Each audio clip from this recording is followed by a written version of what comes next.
Here on Monday, February 27th.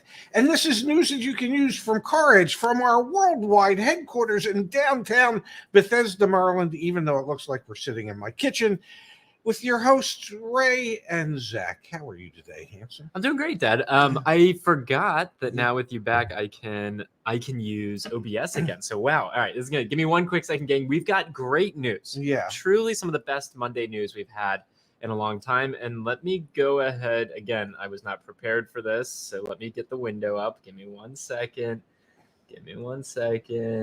Boom. Right there.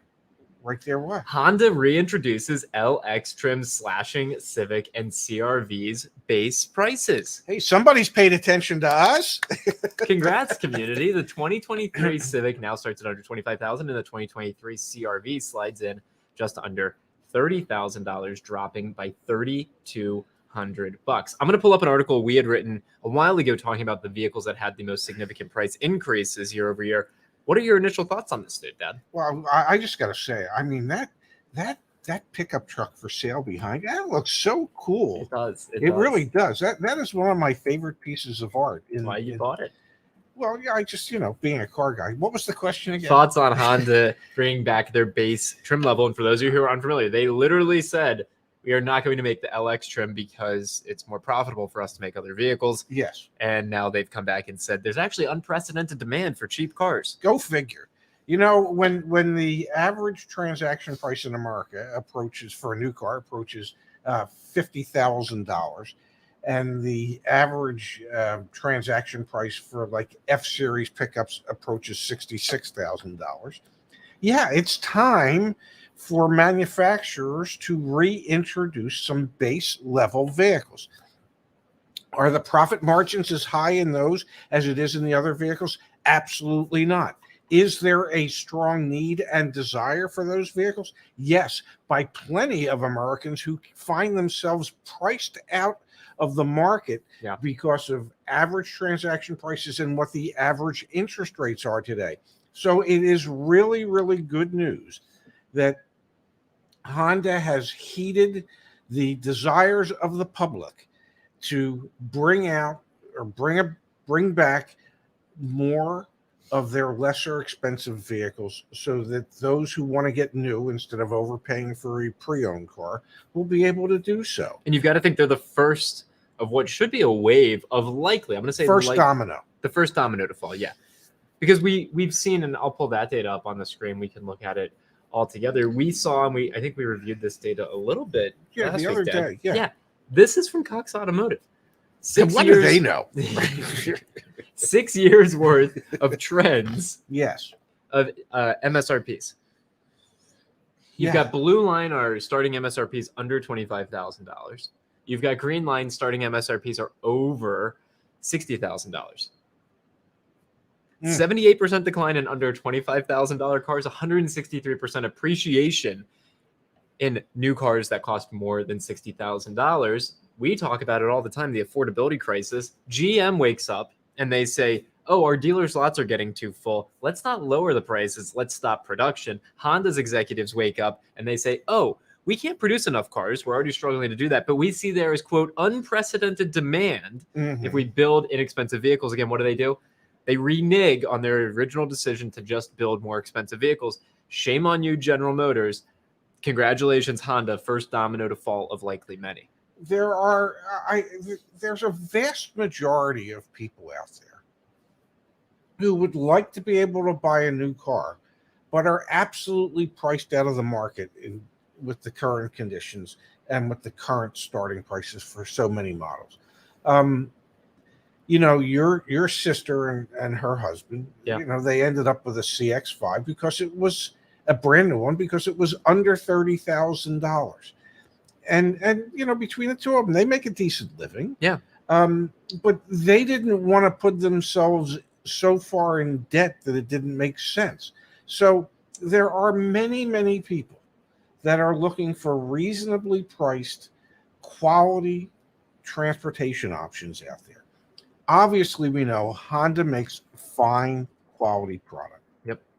To have a CR-V under $30,000, to have a Civic under $25,000, just means that there are more people out there now that can find themselves in a Honda, and eventually, as their earnings increase and their lifestyle increases, they can move themselves from the base model that they're in to a higher trim level going forward. But it gives Honda the opportunity to capture these people when they're young and hopefully retain them as customers for life, or at least a very, very long time. Yep. And so I'm glad to see that they've decided to bring back some of their lower priced, lower trim level vehicles, making them more affordable for more people. And let's do it live. Let's do a quick search over on CarEdge. I want to see how many LX Hondas are out there right now, because Honda, the spokesperson, said there are some that are already trickling into dealers' lots. And then let's also do LEs. I want to look at Toyotas really quick. And while you're doing that, I mean, I can tell you that when I worked and ran the mini store, you know, we brought in very few base Cooper hardtops, and that's because the owner just, you know, there wasn't a big profit margin in them, and he didn't think anybody would want them. But whenever I insisted that we order some, I don't think they sat around for more than a week to 10 days before they got sold, because there were plenty of customers that were just looking for the base model vehicle because they knew that's all they could afford. And so, yeah, you're not making as much per car as you would like, but you've created a customer that you can perhaps keep for life. You know, you have to look long term and not just short term. 100%, Dad. 100%. Yeah. So here we go, Dad. I just did it live, and we can all take a peek. I did new Honda Civic LX. Okay. Nationwide search. We've got 32 of them. 32. Wow. Not that many. But I would say not that There's many. one right up the street there, Dad. Yeah. And this one, it's interesting. They've had it for 160 days on the lot. We've got our negotiability score. It's the last day of the month, so that's why you're seeing that. Okay, and if I may, yep. I believe that's Orsman. Yep. Okay, if I may, they do not have that car. I would bet dollars to donuts that car does not exist, that car would not have been sitting on the lot for 160 days, unless, of course, it's a demo and they decided not to sell it. It is a 2022, Dad. Yeah. So are you telling me in 2022 that somebody wouldn't have come along and purchased a Honda Civic in a good-looking color for 160 days? Not buying that for an instant. Now, what we don't know is, and we know that Orsman has some pretty creative additional products that they add to their vehicles. That's probably exactly what it is. Yeah. What we don't know is exactly how much more they're actually asking for the vehicle. Well, I don't know, once you get in there. We are working on a way that we can crowdsource that information from the community. But anyway, there's an example. There's 32 of them nationwide. Yes. We can do LEs in a little bit. Let's go to the chat here, Dad, from John. Rumor has it that on April 1st, Ford is making another across-the-board increase across all models. Johnny Car Care Reviews channel said. We know Johnny tunes in here, so thanks for sharing that information, John, with us. And thanks for John. I haven't heard that either. Doesn't mean that it doesn't mean that it isn't so. Doesn't mean that it won't happen. You know, I'll be interested to see when that information actually becomes public and we see it in Automotive News and some of the other automotive publications. We are going to take some time to talk about Ford in a few minutes here. We've got from John, you're 100% right, Ray. I'd love to replace my 9-year-old car, but I can't bring myself to do it. I can afford it, but I still can't bring myself to do it out of principle. And we've got here from Tress, excuse me. I will say that when I was buying a CRV, I saw a few 23 Accord LXs on the lot. So there you go. Good news from Honda. Hopefully it influences the rest of the industry. We hope it does, obviously. Now, Dad, we had some other news we talked about on the Saturday night stream, but if you weren't around for that, we had Brandon from Car Questions Answer. It was a good conversation. There was a subprime dealer and subprime lender, American Car Centers. They went under last week, and I was doing a little bit of digging, found even more information about the ongoing, I'm going to just call it financial, I can't use the word crisis because that has such a connotation, but here's a piece of research that came out from a website called Jerry. They do insurance-related things. Speaking of which, we have our insurance agency, so save money. Laura started working with our insurance agent. She's saving money on her insurance, which makes me happy. Yay. Dara got her insurance. through us, which Yeah, makes me happy. yeah. You know who didn't? Yeah, you didn't because I it did. didn't save you any money. Yeah, Makes yeah. sense. Gen Z and millennials spend bigger chunks of their paycheck on car payments. Look at this. Less than 10% is pink of your take-home pay being spent on a car payment. Yes. Look at boomers. Look at Gen X. Look at millennials. Look at Gen Z. 11 to 15%. 16 to 20%. 21 to 30%. More than 1 in 10 Gen Zer is spending more than a fifth of their income, a fifth to a third of their income on a car payment. 41 to 50%. More than 10% of Gen Zers are spending 40 to 50% of their take-home pay on a car payment. So we were talking about, obviously, on Saturday, the fact that this subprime dealer, subprime lender went under. Yes. Carvana's lost billions of dollars. Like, it seems like there's like Billions, some yes. cracks Yes. in the used car market emerging, some concerning signs in the financial markets because of it. You don't have to look that far to see that, like, young people, we've got some data that's interesting. Delinquency rates in Texas are higher than in other states and in the South. Like, there's some concerning things going on when you start to look at the used car market. Dealerships closing, people spending more than they can actually afford. It's not a pretty sight. Well, some of them aren't necessarily spending more than they can actually afford. They just don't understand how they might really need to appropriate their income. Yeah. They could be appropriating too large a percentage of their income to the vehicle that they're driving as opposed to other things. It would seem to me that you would want to spend less on the vehicle, and maybe by doing that, the money you're saving, you could actually put into a 401k or an IRA or something, so that you can prepare for your future. Because God only knows if Social Security will exist when your generation is ready to retire. It is kind of similar to what we've seen with the share of luxury vehicles being sold as well. So we've seen in was it January data? Yes, 1 in 5 new cars sold was a luxury car. Yes. Does that not have something to do with, and also tying with the younger people spending more of their income? It's this aspirational buying. Like, I have to flex on them. I have to have something cool. I think that's partly driving it.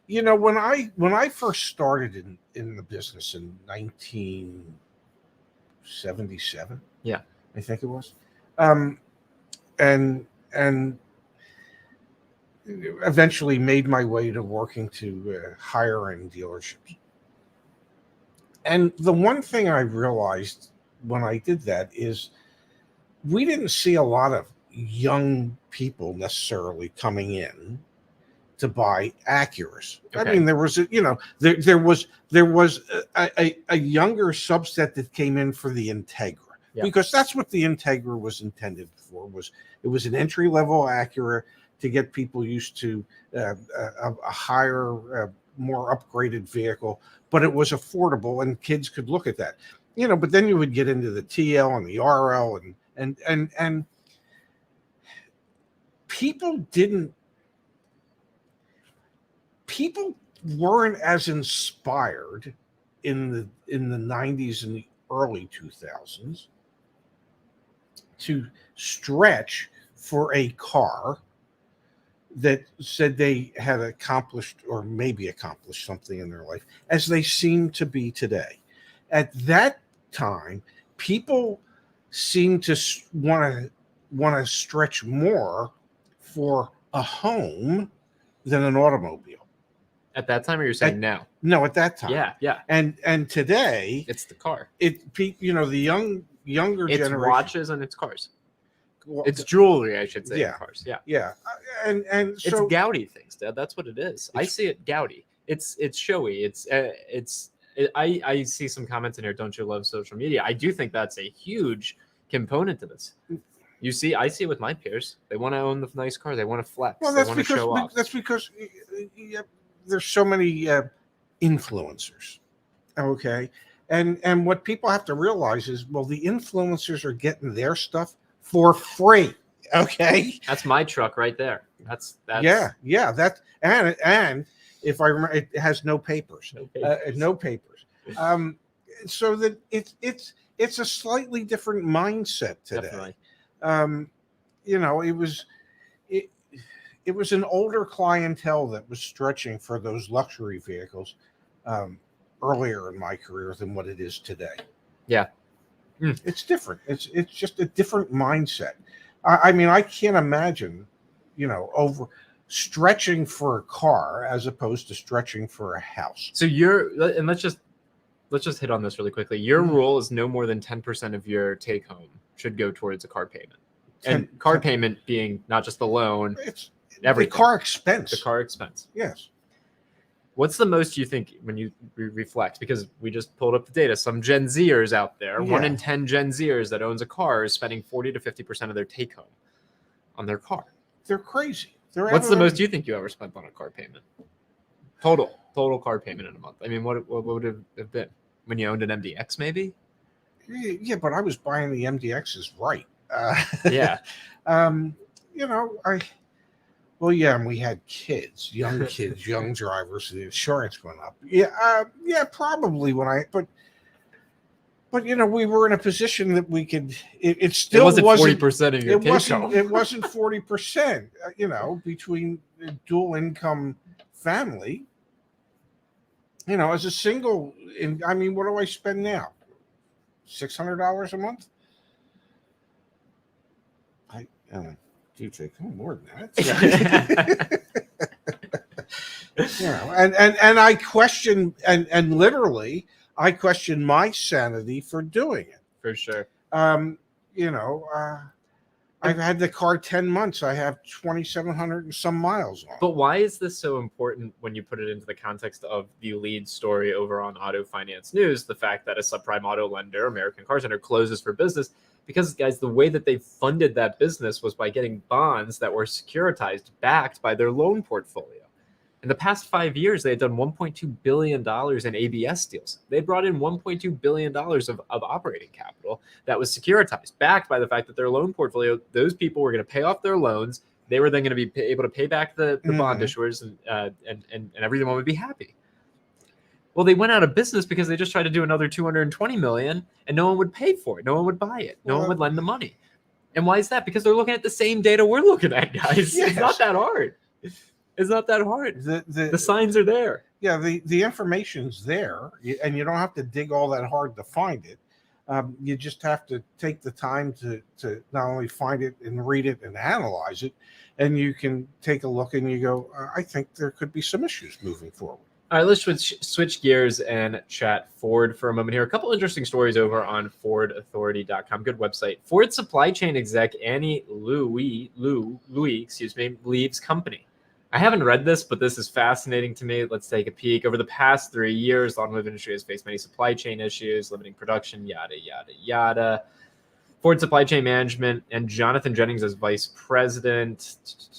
Now there's another executive shakeup has occurred as Annie Louie, executive director of purchasing for the Ford Model E, has left the company. So not only is Ford getting hit from the left, let's say, by, quality control issues, they're then getting hit by the right side with executives and folks that don't want to still work there and stick around. Good news. Well, what we don't know is, did she leave on her own or was she asked to leave? So that's the part we don't know. Here you go, Pops. I'll pull it up on the screen so everyone can see. I spoke with Annie last night, said Ford spokesman T.R. Reid. She said that her plans changed, influenced by the needs of her family. Like others here, I wish her the best. She expressed the same. Okay, so Ford asked her to leave.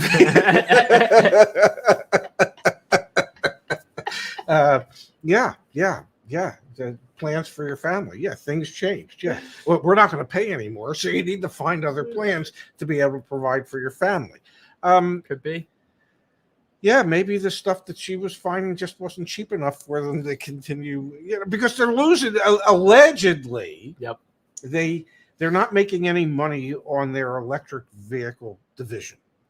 That the cost of building those cars is greater than what they actually wholesale those vehicles to the dealers for.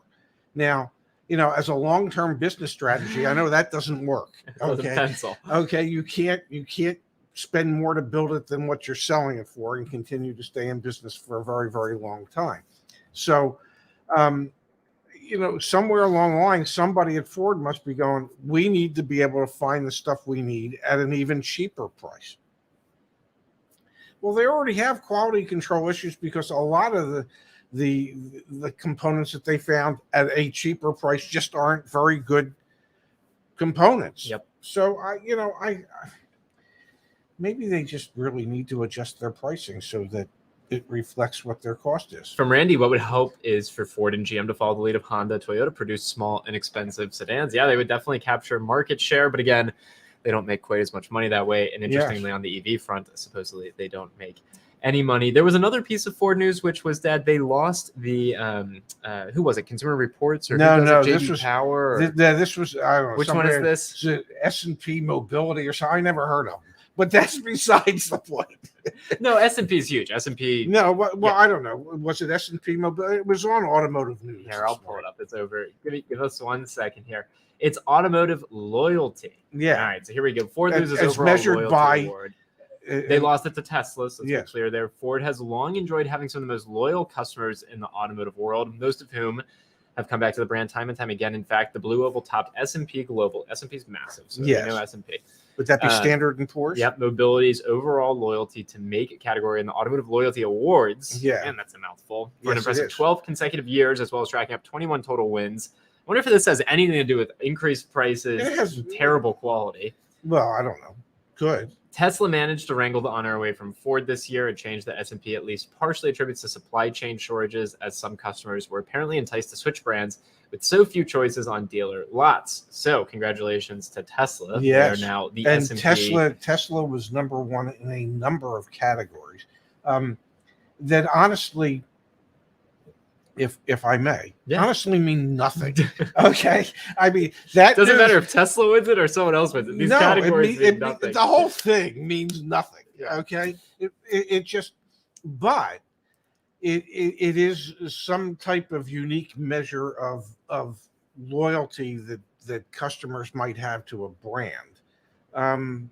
How that's measured, I have no idea. You guys have seen over on the CarEdge channel, we didn't comment on the Consumer Reports data that recently came out. There was also, I think it's JD Power does it, like vehicle reliability or something like that. There's so many. These studies are so flawed. I'm not saying the S&P. I've done no research on S&P, no. But the one for reliability is we made the mistake last year of covering it. And then we did more research. It's not reliability. It's how many tech issues do seniors have in cars. There's a reason Buick is always the most reliable in that study because they have the least amount of tech in the car. So anyway, there's these publications. I don't. Well, and the Consumer Reports one is strictly based on information from readers of Consumer Reports who respond. Well, they also do like road tests and so anyway, everything's a little subjective. But that shouldn't come as too much of a surprise. No, not yet. Not today. Yeah. Hey, want to remind everyone that in about 20 minutes, yes, over on CarEdge Electric, yes, Pops will be live with Kimberly and Justice. So if you're interested in learning more about electric vehicles, apparently Elon might be there. I see him hiding in the gold wing door of one of his finer vehicles. Yeah, the Model X. So if you're interested in that, please go check out CarEdge Electric. Really fun show that Justice. May I add one thing? Yeah. Even if you're not interested in it, just show the hell up. Okay, we need eyeballs. We need viewers. Get your eyes over there. Okay, because there's some really interesting conversations that go on that channel that provide multiple viewpoints around many issues. And if I may, I think it's very valuable conversation, and that as many people as possible should be a part of it. I 100% agree. I love the differing perspectives that you and Justice bring to the table, and it'll be interesting to hear Kimberly there. Ashley will be there as well. Hey, want to remind everyone that we have some really cool new stuff launching on CarEdge.com today. Free stuff. When you're on a particular vehicle, when you click on I want this car, you'll be able to go to our deal roadmap. And the deal roadmap will step-by-step walk you through the purchasing process of that particular vehicle. So things like you can add your trade-in. So if you have a vehicle that you've already added to CarEdge, you can pull that in here. So I'll pull in my Honda Ridgeline. You can get financing through one of our credit union partners, or just enter your approved rate and your approved amount. Maybe you're not going to finance, so I'll say no. Then you're going to get the out the door quote script that you should use at the dealership. Go ahead and copy that, head to the dealer's website, use the live chat, do what you need to do there. Wow. Tell us what out the door price you got by filling out the out the door quote. This will be where your CarEdge coach can come in and check on the deal that you're working on. We go walk you through all the different steps. And even when you get to the end here and you're done, reminding you what you need to bring to the dealership. This is going live today, folks. Oh my God, this is almost as good as TurboTax. We're working on it, man. We've got a lot of work to do, but that's going live this afternoon. So please go check out CarEdge.com. 100% free what we just showed you there. You know, if this gets as big as TurboTax, we could own a basketball team. We could own a basketball team one year. That'd be a lot of fun. Yeah. Hey, just want to pull up a comment here from Tom. These guys totally ignore their own chat group. Not at all, Tom. We love the chat. We appreciate everyone being here. And we really, like always, we have such appreciation and admiration for the community. So not at all, Tom. Thanks for being here. We appreciate it. And in that spirit, Dad, let's end on a bit of a high note. How's that sound? As opposed to our typical low note? I'm going over to the community forum, caredge.com/community. Let's go to success stories. Okay, here we go. CarEdge chat convo is worth the extra savings of $1,500. Wow. Shall we? Yes, that was posted 15 hours ago. 15 hours ago. Today, I can report that I'm a happy owner of a 2023 CX-9 Grand Touring. I've been a regular viewer of CarEdge since the mid-2020s and a recent member plus participant. I have enjoyed the insight and informative discussions between Zachary and the other CarEdge team members. This month, I applied the knowledge from the YouTube videos, Deal School 3.0, and success stories to make an offer on a 2023 Mazda vehicle. I used the member chat option to connect with Mario. Love Mario. Yes, it's great. Who encouraged me to ask for more off my original offer of $44,878.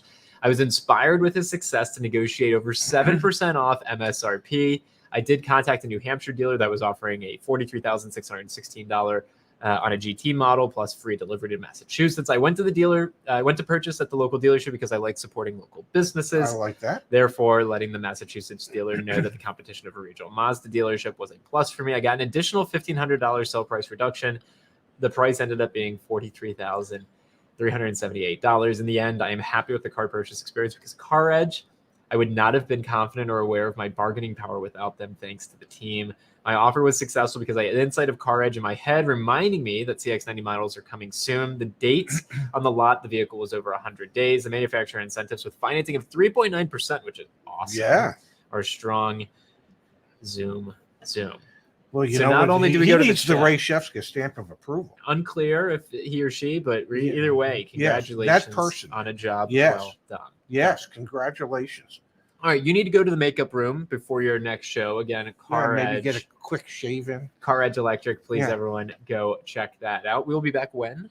I believe tomorrow at noon Eastern, 9 Pacific, with more news that you can use from CarEdge. So, yes, thanks, everybody, for being here. I look forward to seeing all of you, damn it, in 15 minutes on CarEdge Electric Unplugged. It'll be worth your time, I promise. Thanks, Pops. Glad to have you back. Yes. See you guys. Bye-bye, everybody.